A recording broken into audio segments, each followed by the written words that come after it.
You can't give up. A lot of people around the world want to do this job, and when you get to do it, I mean, I still feel very lucky every day that I get to do this for a living.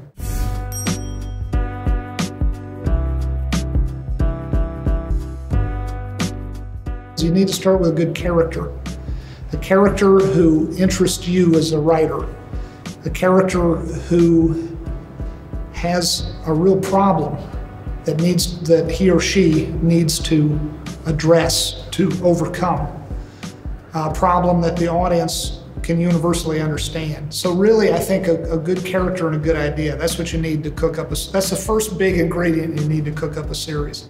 Sometimes you write that script all by yourself as a writer, sometimes you work with other people. And that's one of the things I love about television is that people work together so well in it. It's such a collaborative medium. You need good collaborators along with your good idea. Of course, you need wonderful actors. You need the people in front of the lens to bring those characters to life. The other ingredient is a lot of hard work.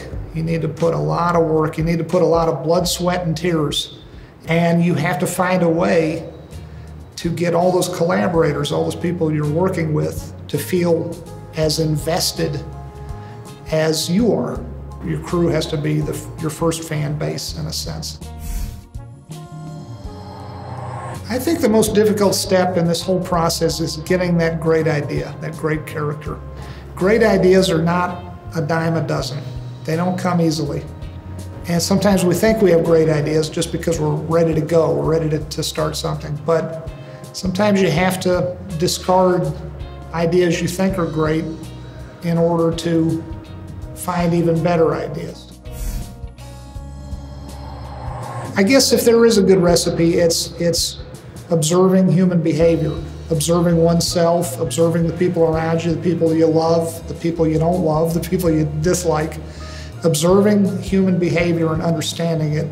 I guess if there is a recipe to being a writer and writing about characters, it's understanding human nature, the human condition. It's understanding as much as you can, understanding yourself and the people around you and the way people tick, as we say. What makes people tick, what makes people who they are. And sometimes I feel like you can't learn that from other TV shows or movies or books. Maybe books come the closest to really helping us understand human behavior, but good books. But you really just have to live a lot of life. And when you do your best to understand yourself and others, then you can begin to understand how to create fictional characters who make us believe that they are real life people. A lot of people want to get their foot in the door alongside of you, and you just have to keep fighting. You have to keep working at it. And the best thing you can remember as you do this is to not sell your soul in the process. You should tell stories that mean something to you.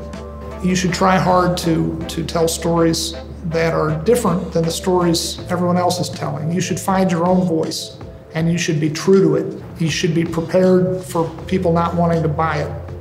And you should just keep knocking on doors until someone eventually does buy it. Because now is a great time to be in television. There's so many different buyers all around the world, and there's conventional network television, and there's cable television, and there's streaming video, and there's a lot more places now buying people's stories than there ever has been before in the history of the medium, the history of the world.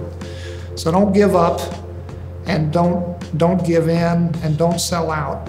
Just know what it is you want to say, have something to say, know what it is, and then stick with it.